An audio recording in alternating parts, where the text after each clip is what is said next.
Welcome to Building My Legacy podcast. This podcast is designed for leaders and entrepreneurs who want to leave a legacy and will provide strategies that focus upon key elements for legacy creation, determining your desired impact and its benefit, increasing your legacy's reach by engaging key stakeholders, planning, prioritizing, and executing.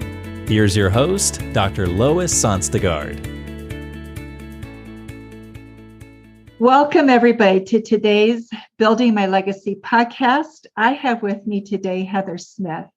She has a company called Storyfile, and I am fascinated by it because right now we're all talking about stories as the way to connect with our audiences.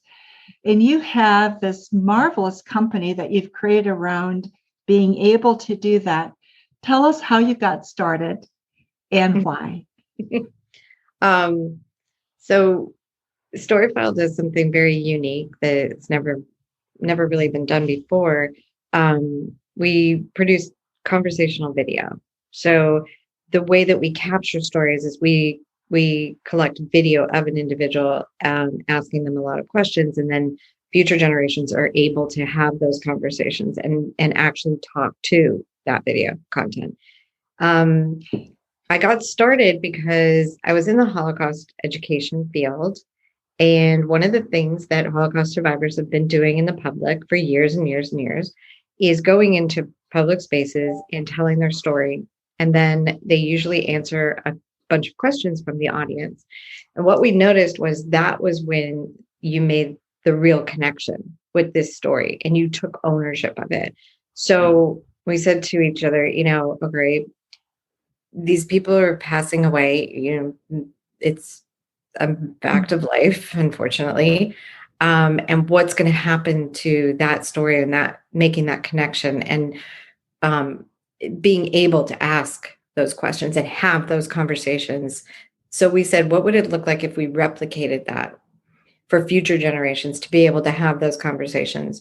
So I came up with a concept and we did that project. And then somewhere along the line, a lot of people were coming to me. And one of their first questions was, can I do this myself? And so then we said, all right, what would it look like if we actually made this technology or this concept ubiquitous for everyone to be able to do? So you would be able to capture your parents' story file.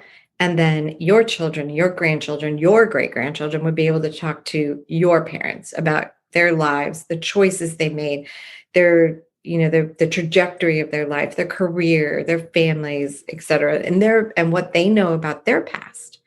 So that would all be encapsulated in their story. And you'd get to make real connections and get to really know these individuals through these videos.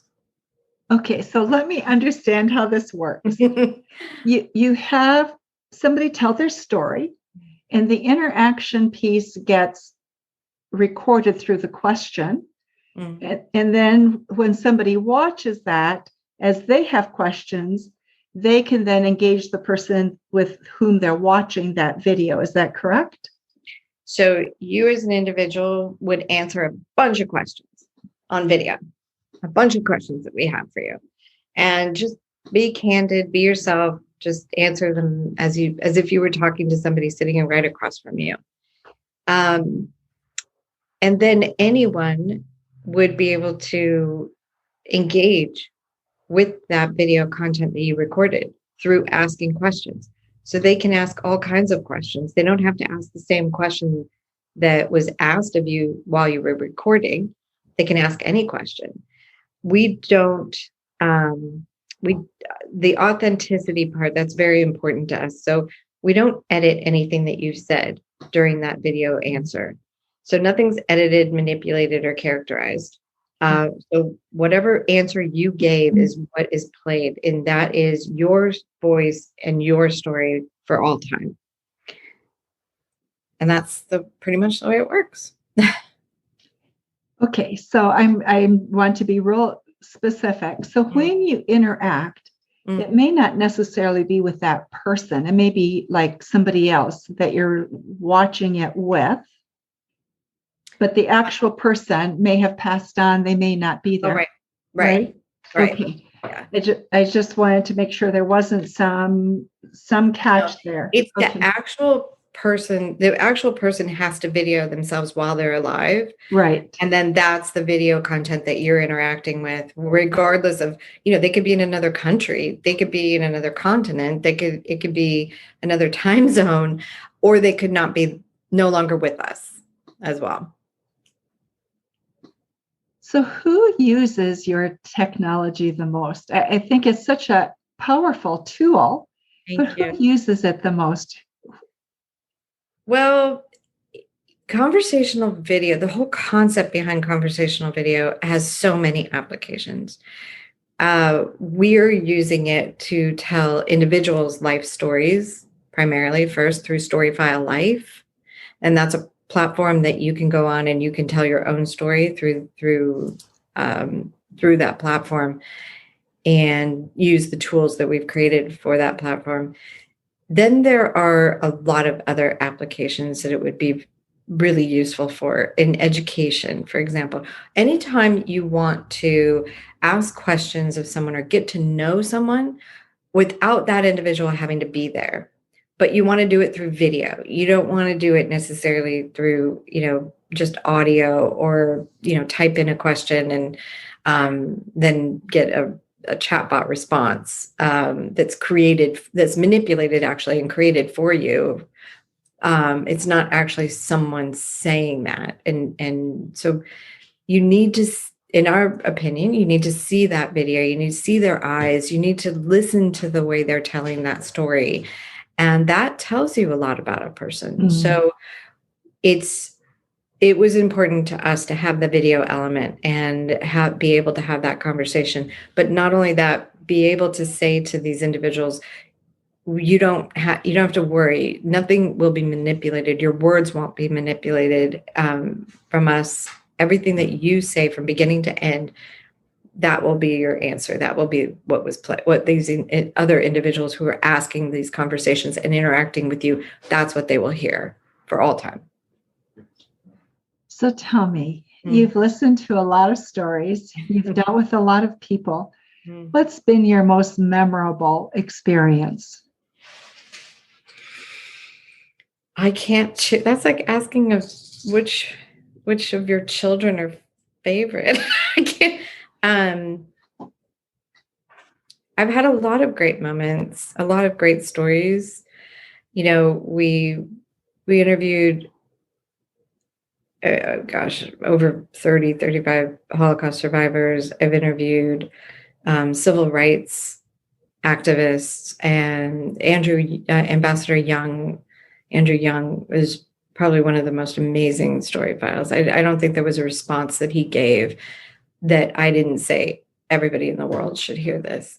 And we even just at everyday people, there's some story files that we took that are just, people like you and I, and they have amazing stories, all of them, each and every one of them. And they're so cute, and they all have different types of wisdom and different types of different views of the world. And it's so interesting to me to see how people view their worldviews and the way they see things and the choices that they've made. It's fascinating. And the lives that they had when they were growing up. It's unbelievable. So I can't choose one. No. Okay. You can't choose one because there have been so many. Yeah. But it's the stories, right, that impact and influence. Mm-hmm. As you help people look at, I think one of the things people always worry about is my story interesting? Oh my gosh. I get that so much. Like, oh no, nobody's going to want to hear my story. I've nothing. And it does, I think they look at it as telling their story and recording it and documenting it as a bit narcissistic, but it's not. It's anything but narcissistic. And, you may not be interested, or you might say that you don't think you have an interesting story, but your story, let me tell you, your story matters. And it matters, even if it matters to one person on this planet, it matters and it needs to be told. Because there's not, it may matter to one person, it may matter to 5 people, it may matter to 20, it may matter to millions. Everybody has something. If you've lived in this world and you've had a life and you have experiences that you've gone through that you can reflect on. And the human being, the one thing that humans crave is knowing what's come before, and they want to hear stories, and they want to figure out life, and we all want to look for answers, basically. So by hearing them, all the stories that we can hear and listen to, you start accumulating and taking on these identities, and they help shape your own life. So they're all valuable. You can't say that your story doesn't matter. Never. It's hard to say that, or you can't say that your story doesn't matter, but it's so hard. It's that human leap of going, oh, really my story, right? And then putting it together in a way that you want to leave that memory for your next generation or for the people that you care about. Yeah. So are there circumstances that people have or events that happen in a person's life that makes them more apt to want to have a story file or to tell a story about their life? There shouldn't be. There might be some things that happen during your lifetime, fortunately or unfortunately, that may be the impetus for you doing a story file. But look at it this way. For example, we've had several parents say, this is amazing. I would love to do a story file with my child right before they go away to college. Oh. And then I would love to do another story file and almost the same questions, maybe a little bit different, after they're done with college. You live a life, right? So you can either do one of two things. You can capture that life along the way, and what were your reflections at a given time, or you can reflect on a life lived, which would mean that you would record it, hopefully, maybe mid-50s, mid-60s, mid-70s, somewhere in that range. But that doesn't preclude you from doing it again and again. For example, you can do it with children that are like, you can take it's almost a snapshot. So you save the same questions, and I'm going to do with my kids at 6, 8, 10, let's say 12 or 13, and then again at 15, 16, and then again when they go to college, and then when they come back. And then from that point on, you can do, different life cycle events. When you get married, when you have a family of your own, different career events, and you can do it even at 10-year interval. Like I can record the same story file every 10 years. And then I can see it all on my timeline, and I can see, oh, that'll be interesting. And my daughter's now 30. So she could talk to me at 30 and see what I was thinking and how crazy everything was in my life. But and then, you can reflect years later also. It's very interesting. And it's an interesting concept from the aspect of archiving humanity, if you will. So for those of you who don't think that your story matters, think of it this way. If everyone did a story file, we would have a picture of the world and humanity in a radically different way for future generations. You can actually take history in real time and record it and have that archive. How's everyone feeling in the world at this moment? What are you valuing? What are you looking for? What do you want? What do you not like? Everything. What are you going through? Take the pandemic. It's the first time in history that you could do en masse and get everybody's sentiments, get everybody's feelings about something that the entire world has gone through. we've never been able to do that before. So you're actually being able to tell that history in real time, Right. and as it's happening, which is amazing. That is amazing, isn't it?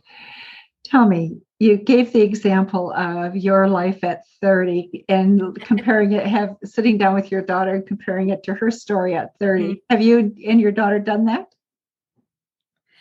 Well, I didn't have Storyfile when I was 30. So I went in, and unfortunately I didn't. The Storyfile would have been a lot easier to do than keeping a diary, I think. So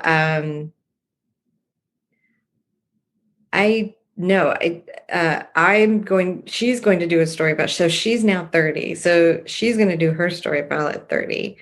And then her daughter or son will be able to interact with her at 30.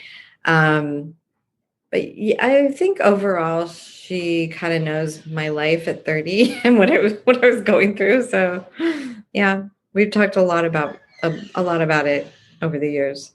You know, what's interesting is when you use it that way, it's another form of bonding, isn't it? Because as we grow and go through the developmental stages, we tend to reject the previous generation just because we're trying to find our own identity.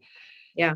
When you can look at and compare that way close up, you see the realness of it. And maybe there isn't as much rejection. What do you think? You mean in the future that there might be as much rejection? I think that's entirely possible because you see an individual at a given time that you're kind of rejecting, but and the old adage is it's such a cliche, like, oh, I was young too, and I remember when I went through the same thing. That doesn't mean anything to that generation. What would mean something is if they were actually talking to that individual when they were living that and going through that, and hear how they're dealing with it, how they're explaining it, and listen to what they think about it at the time. Because when we look at something in hindsight, we look at it completely different than we do when we're actually going through it.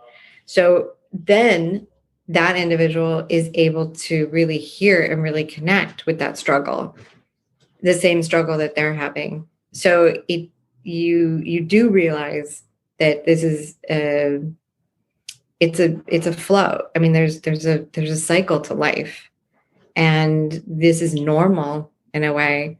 And you can hear those stories and listen to what other people have been going through at the same points in your life. You know, it's interesting because we often talk about when you have stress in your life or had a very difficult experience, and the next generation will talk about that. Well, this shaped, my parents this way. Like the depression certainly shaped people. So our choices of what we did or didn't do, how we raised people, how we disciplined was impacted by that scarcity, the fear of the future. But if you see it right then, instead of having a negative perception of that, you see the struggle. Perhaps that really is a wonderful point for a healthy discussion on difference. Absolutely. Yeah, your point is a very interesting one. If I were able to talk to my parents, but the person that was going through at the point of time that they were going through what they were going through, I would have a lot more empathy for what they were going through, and that would change my the way I look at that whole experience. And so I wouldn't be as fearful of it, or you would change. It would change your attitude towards that, and thereby changing your attitude, it would change the way you make decisions and the effect that it's had on you living with that. There isn't, when we do these interviews, there truly, I don't think in all the interviews that we've done where we've had a family member as watching or there as a companion, there hasn't been one family member that has not heard something that they didn't know. Oh, or interesting. that they were surprised to hear, or grateful to hear even. It is, you talk about the discovery and you talk about that's a great bonding experience. This is an amazing thing to do, especially for, I would emphasize, push grandchildren, or I would encourage grandchildren to interview their grandparents at whatever age they are. And it's because when you're going through a lot of these questions that you'll choose to ask your grandparents, you wouldn't normally ask these questions in everyday conversation or, everyday life.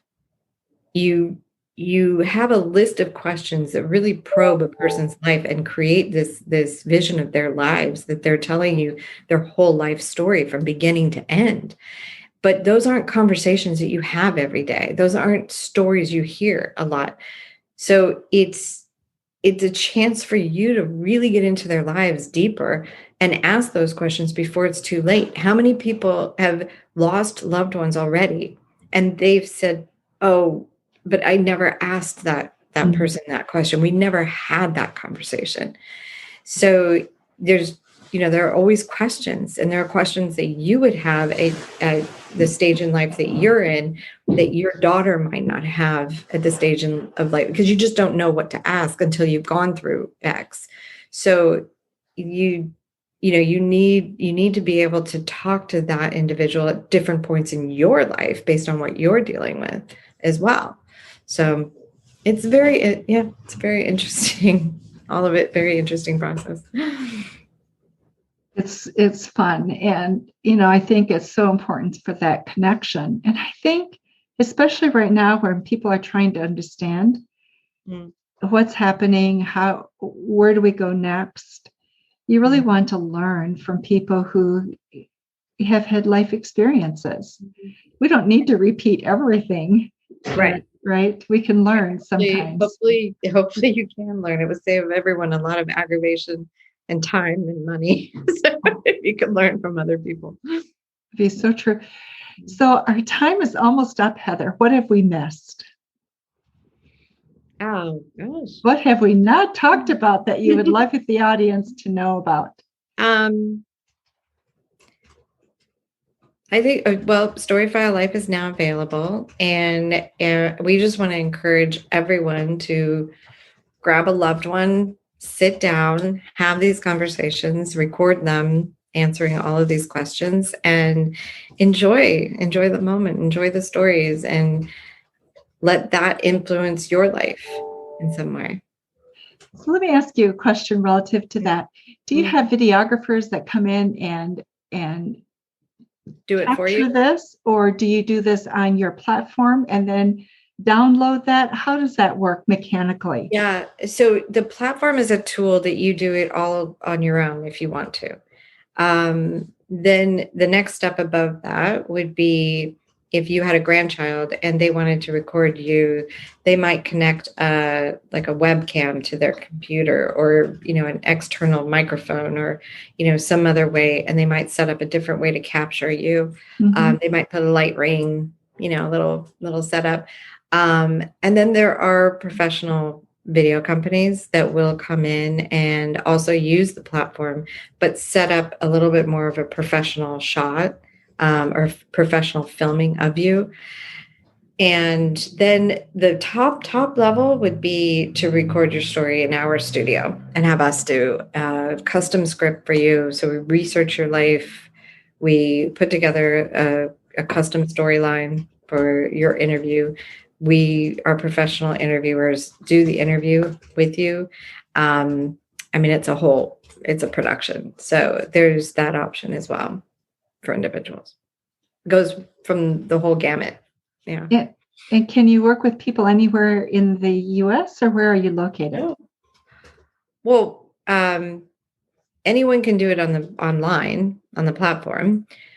We have one studio in Los Angeles, in West Hollywood, that anyone's more than welcome to come to. We do have studio partners around the country that are trained and able to do this as well. And then we have studio affiliates that will be using the Storyfile Life platform online like the one that I talked about with the webcam or the different external camera that come in and use Storyfile Life to do the recording, but it's a little bit more professional than you doing it on your own. Got it. Absolutely wonderful. And we will have information about your website, Thank you. storyfile.com, on the show notes so people can Great. get in contact with you. Yeah. And through that, they can get to the Storyfile and take a look at how they want to do and capture their story. It's storyfile.com/life. Okay, /life. Yeah. Mm-hmm. Very, very nice. Love the idea. Thank you. Thank you. Thank you. Yeah, we want to encourage everybody to tell their story. I mean, think about it. In a world, 10, 15 years from now, if everybody had a story file, then we could learn about anybody. I could talk to you. I could ask you questions about your life. Anybody could talk to anybody. It'd be really cool. It could be cool. Yeah, it'd be amazing. Thank you so much, Heather, for being with us on Building My Legacy podcast today. And for those of you who are listening, thank you very much. And remember to visit our website at buildtomorrow.com. Thank you, Heather. Thank you. Thank you for having us. You've been listening to Building My Legacy podcast with Dr. Lois Sonstegard. To book your appointment with Dr. Sonstegard, visit www.buildtomorrow.com.